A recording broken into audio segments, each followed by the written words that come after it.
चलिए अब जुड़ते हैं हमारे संवाददाता फिरोज खान जी से, जिन्होंने अखिल भारतीय किसान सभा के राष्ट्रीय उपाध्यक्ष बादल सरोज जी से खास बातचीत की है।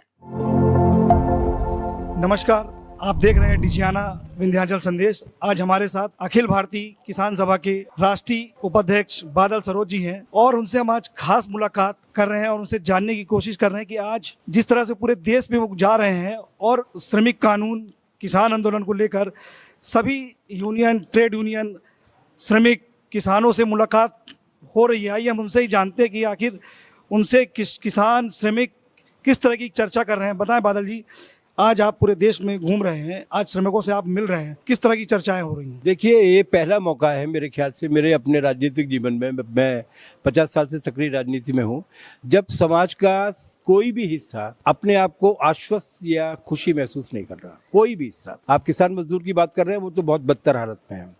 किसान 9 महीने से बैठा हुआ है वहाँ। पूरे देश भर के किसान में ये चिंता व्याप्त है कि अगर ये तीनों कानून लागू हो गए तो उनकी खेती किसानी बचेगी कि नहीं बचेगी, परिवार उनका बचेगा कि नहीं बचेगा। मजदूर में एक बेचैनी है, बदहवासी है कि न उनको न्यूनतम वेतन की कोई गारंटी है, अब न उनके काम की कोई गारंटी है। ऊपर से जो श्रम विभाग के जो थोड़े बहुत सिस्टम थे वो भी ख़त्म कर दिए हैं, तो मालिकों की पूरी तरीके से मनमानी चल रही है। एक नोटेबल चीज़ है इस पूरे दौर की, और वो ये कि आत्महत्याएँ बहुत तेज़ी के साथ बढ़ी हैं। ये आत्महत्याएँ इन्हीं आर्थिक और सामाजिक कारणों की वजह से पैदा हुई है। तो जनता के मेहनत कश हिस्सों में भी बहुत बेचैनी है, जाहिर सी बात है, लेकिन व्यापारियों में भी बहुत बेचैनी है। छोटे छोटे उद्योग धंधे लेकर जो बैठे हुए हैं उनमें भी बहुत ज़्यादा बेचैनी है, क्योंकि इनकी नीतियों का जो संकट है मौजूदा सरकार की, वो केवल मोनोपोली क्रिएट करना चाहती है, हर क्षेत्र में एकाधिकार। और मोनोपोली भी वो भारत में करीबन 50-52 कॉरपोरेट कंपनियां हैं, मतलब देशी मोनोपोली हाउसेज हैं, उनकी नहीं करना चाहती। मोनोपोली भी केवल 2 लोगों की करना चाहती है, हम 2, हमारे 2, अडानी और अंबानी। उसकी वजह से उद्योग घरानों के अंदर भी और व्यापारियों के अंदर भी बिक्री न हो पाने की वजह से एक संकट है। इस देश में, पूरे देश में कोई भी हिस्सा ऐसा नहीं है जो अपने आप को आश्वस्त या सुरक्षित महसूस करता हो। श्रम कानून नीतियां बन रही हैं, तो सरकार समझा नहीं पा रही श्रमिकों को, या सरकार, श्रमिक समझ नहीं पा रहे हैं? नहीं, सरकार समझा नहीं पा रही। 11 दौर की वार्ता हुई किसानों की, उसमें 3-4 मंत्री वहाँ पर बैठे रहते थे। हम उनसे पूछते थे, एक बार हम गए और हमने बताया कि हम इन कानूनों को गलत क्यों मानते हैं, और कोई 1.5-2 घंटे तक हमारे नेताओं ने ब्रीफिंग की, वो रिकॉर्ड हो गई। अगले दिन हम गए तो हमने कहा, अब आप हमको ये बता दीजिए, शाम तक पूरा दिन लगाइए कि इन कानूनों में अच्छा ही क्या है और हमको क्या फ़ायदा होने वाला है। नहीं बता पाए, क्योंकि हो नहीं सकता ना फ़ायदा। आपने मिनिमम सपोर्ट प्राइस की और मंडियों में खरीदी की शुरुआत कब की थी? 1960 में। क्यों की थी? क्योंकि मदर इंडिया की फिल्म में आपने वो देखा होगा, एक साहूकार था, वो कर्जा देता था बीज खरीदने के लिए, और वो ब्याज बढ़ते बढ़ते बढ़ते बढ़ते आदमी का पूरा परिवार जो है वो टूट जाता था। तो उस खरीदी के तंत्र को रोकने के लिए उन्होंने कहा, नहीं, मंडी की देखरेख में खरीद होगी और मिनिमम सपोर्ट प्राइस से कम पे खरीदनी होगी। आप खत्म कर देंगे तो घाटे में कौन रहने वाला? आपने तय किया था कि 28 टन से ज़्यादा किसी के गोदाम में शक्कर, तेल, चावल, दाल, गेहूं, ये जो एसेंशियल आइटम्स हैं वो स्टोर नहीं होंगे, क्योंकि अगर स्टोर हो जाएंगे तो जनता के बीच में महंगे हो जाएंगे। आपने वो कानून हटा दिया। कौन पिटने वाला है? जनता पिटने वाली है। आपने कहा कि ठेका खेती होगी। ठेका खेती में कौन बचने वाला है? जो ठेके पे ले लेगा पूंजीपति 10 साल के लिए, वो उसके बाद मिलने वाली है कि वो जमीन हमको? तो किसानों में ये बेचैनी है, वो उसको समझा नहीं सकते क्योंकि समझाने लायक कुछ है नहीं। और मजदूरों को क्या समझाएंगे? अरे, आज़ादी के पहले 1926 में हमने ट्रेड यूनियन एक्ट अपना हासिल कर लिया था। बाबा साहब अम्बेडकर जब लेबर सेक्रेटरी थे अंग्रेजों के राज में, उस वक्त ये 8 घंटे का कानून बन गया था। अब उन सबको ख़त्म कर रहे हैं। कोई मिनिमम वेजेस की गारंटी नहीं होगी, 8 घंटे की जगह 12 घंटे का काम होगा, कोई वर्कर परमानेंट नहीं होगा। क्या समझाएंगे आप वर्कर? क्या फ़ायदा होने वाला है? और तीसरी बात जो मैं इसमें आपको रोक रहा हूँ वो ये कि हम ये पूछना चाहते हैं कि ठीक है, तुमने कहा तो हम मान लेते हैं, ये तो बताओ कि ये दवा जहां जहां चली थी वहां क्या हुआ है? किसी देश में क्या ये नीतियां सफल हुई हैं? अगर नहीं हुई है तो अपने एक्सपीरियंस से सीखिए ना। आजकल तो गूगल पे सब कुछ है, दवा के उसमें देख लीजिए कि कहाँ फ़ायदा हुआ, कहीं फ़ायदा नहीं हुआ।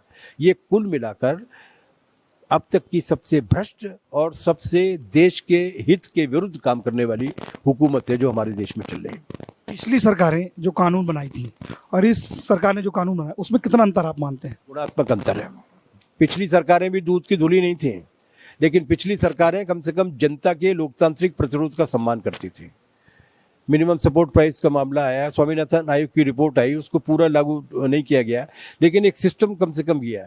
ये सरकार तो किसी से कंसल्ट ही नहीं करती, चर्चा नहीं, मतलब पार्लियामेंट में भी ये नियम है कि कोई कानून अगर आता है उस पर बहस होती है तो उसको पार्लियामेंट की स्टैंडिंग कमेटी के लिए भेज देते हैं। वो 4-6 महीने तक बातचीत करती है, जनता से बातचीत करती है, फिर वो कानून लाते हैं। ये तो पेश करते हैं, हो हल्ला करवाते हैं, पारित कर देते हैं। ये तो लोकतंत्र की भी परवाह नहीं कर रहे हैं ना। तो ये गुणात्मक फर्क ये है कि ये लोगों की आलोचना की चिंता नहीं कर रहे हैं। अरे किसान 9 महीने से बैठा हुआ है, पागल कुत्ते ने तो नहीं काटा उसको, किसी बात पे बेचैन है ना, आप बात कीजिए ना। उन्होंने कहा, कृषि मंत्री जी ने, पहले तो प्रधानमंत्री जी ने कहा कि मेरा 24 घंटे के लिए मेरा फ़ोन है, एक फ़ोन पर हम तैयार हैं। वो फ़ोन नंबर आज तक दिया नहीं। कृषि मंत्री जी ने कहा हम बातचीत करने के लिए तैयार है, लेकिन कानून नहीं बदलेंगे। ये कौन सी बात होती है?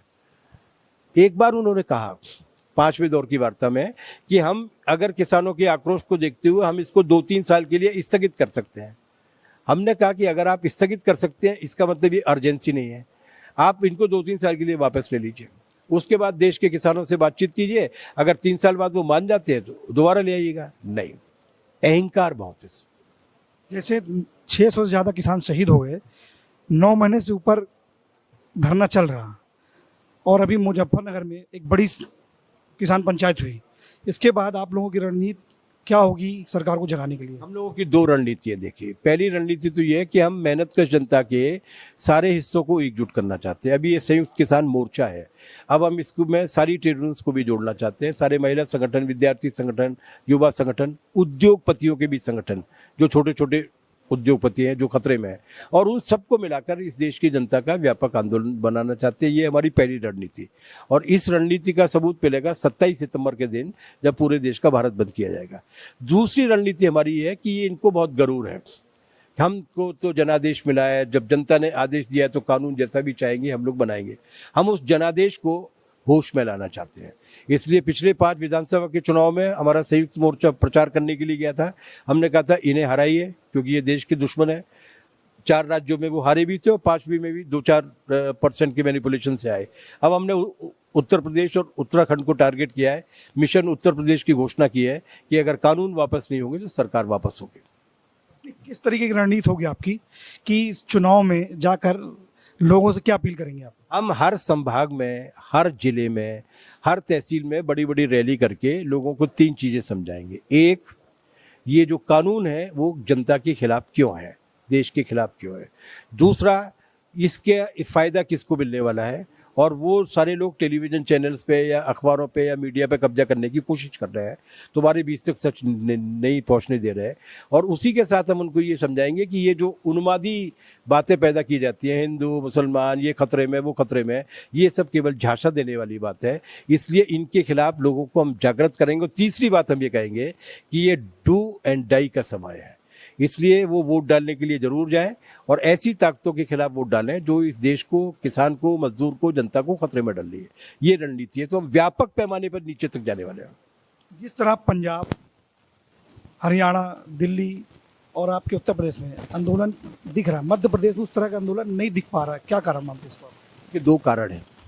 पहला कारण तो ये है कि जिस तरीके की उपज की और ख़रीद की जो प्रणाली है पंजाब और पश्चिमी उत्तर प्रदेश और हरियाणा में है, वो इस इलाके में नहीं है, क्योंकि वहाँ पैदावार बहुत ज़्यादा है। हरित क्रांति जो 60 के दशक में हुई थी उसका फ़ायदा वहाँ पे सबसे ज़्यादा मिला।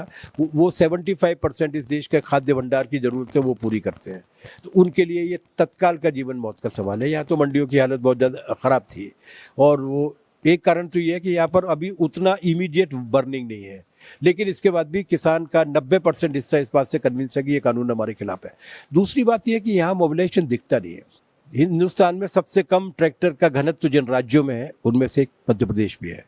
तो वहाँ हरियाणा में, पंजाब में या ये जो पश्चिमी यूपी में किसान अपने अपने वाहनों में भर के आ जाता है, या उसको रैली में अपना पैसा लगा के आना पड़ता है। तो आक्रोश तो है, लेकिन मोबिलाइजेशन की उस तरीके की आर्थिक हैसियत नहीं है। खेती की हालत बहुत ख़राब है, आमदनी की हालत बहुत ख़राब। लेकिन इसके बाद भी 15 बड़ी किसान पंचायतें हुई, जिसमें अशोक धवले, टिकैत साहब, हन्नन मुल्ला, ये सारे लोग आए। हर एक में कम से कम 15 से लेके 20,000 की हाजिरी थी। उसके बाद कम से कम 1 सैकड़ा छोटी पंचायतें हुई हैं तहसील में या किसी बड़ी पंचायत में, जहाँ 400 से लेके 4,000 तक की हाजिरी थी। तो लोगों की हाजिरी हो रही है, लेकिन उतना मीडिया अटेंशन नहीं आ पा रहा जितना मीडिया अटेंशन और आया था। इसे और किस तरीके से तेज किया जा सकता है, इसके बारे में हम लोग मीटिंग कर रहे हैं, बातचीत करने वाले हैं। भारतीय किसान सभा के राष्ट्रीय उपाध्यक्ष बादल सरोज जी हमारे साथ थे। जैसे उनका कहना है कि हम इस आंदोलन को बड़ी तेज़ी से आगे बढ़ाएंगे और लड़ाई लड़ेंगे जब तक किसानों के, मजदूरों के श्रमिक कानून जिस तरह की सरकार बना रही है विरोध में, हम उसका विरोध करेंगे और सरकार से अपनी मांग मनवाने की कोशिश करेंगे। और सरकार से यूं ही धरना, जो लोकतांत्रिक तरीका है उस तरीके से हम लड़ते रहेंगे। सतना से फिरोज खान, जिजियाना विंध्याचल संदेश।